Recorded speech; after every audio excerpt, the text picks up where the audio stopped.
Peanuts were popularized by the great scientist George Washington Carver. This nitrogen-rich legume was first used in crop rotations to heal the worn-out cotton land. But soon farmers had a problem. They had a surplus of peanuts. So Dr. Carver set out to find alternative uses for peanuts. In 1921, he went to Congress and won a standing ovation for his peanut presentation, which was only supposed to be 15 minutes but lasted for an hour. He knew all farms need legumes in their crop rotations to improve the soil. By finding uses for peanuts, soy, and other legumes, more of these crops were grown, and farms and farmers were better off. Peanuts are grown much the way corn is, same season. We plant them about the middle of May. We like to add a little bit of sulfur, not much, in the area where we're planting the peanuts to lower the pH down to about 6. I used to grow peanuts and they sprouted great, but then when I got my soils with the proper amount of lime for most vegetables, I couldn't get the peanuts to sprout until I read about adding a little sulfur. That lowers the pH. So we make a furrow in some well-composted soil and we just break the peanuts apart and plant them, I don't know, about 3 or 4 to a foot or so, and then later on we'll thin them out to about a foot apart.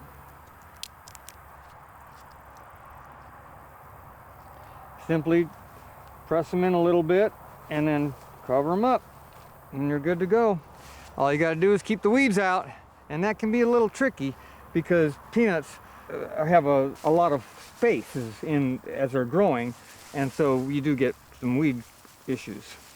So peanuts are a crop that loves to be hilled, and they're a South American plant, and like many of the old New World plants, they like to have hills to grow on. The peanut plant sprouts up and wants to flower immediately. It has little yellow flowers right along the branches. After the flower, the peanut does a strange thing. It sends off a little shoot. Well then, that shoot dives back into the soil. And at the end of the shoot is where the peanuts are formed. So the peanut is actually not a root. A lot of people would think they're a root because they grow underground. But the peanut comes from a fertilized flower. So it's actually a true fruit. We've got to keep the soil loose around them so that they can easily get their shoots into the ground. Peanuts are then harvested simply by pulling them out of the ground, and you can just let them sit like that for a few days to dry out, and then we have to go back through and pull the peanuts off just like that right there. And this is when you're truly working for peanuts.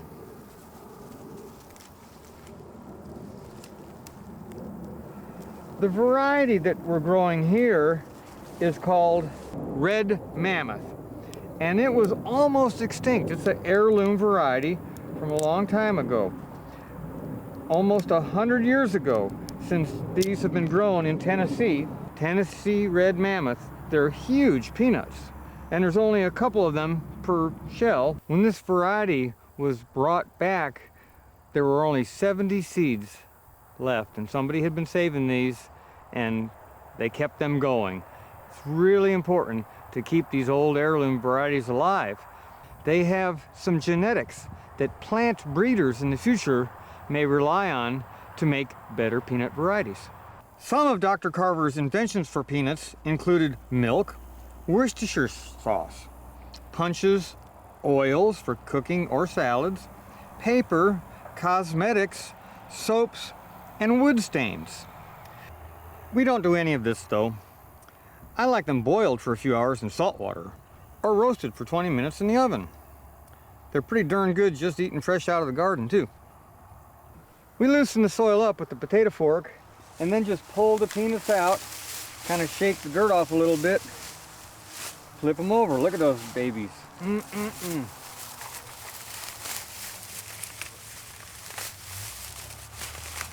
Peanuts are harvested towards the end of the summer, late September, early October. And after we get them off of the vine, we have to dry them out a bit. They store real easily in just a basket in your house. The problem with storing peanuts is that everybody loves to eat them.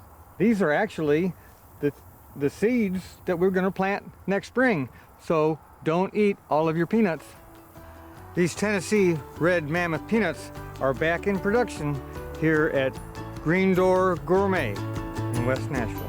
For inspiring garden tours, growing tips, and garden projects, visit our website at volunteergardener.org or on YouTube at the Volunteer Gardener channel, and like us on Facebook.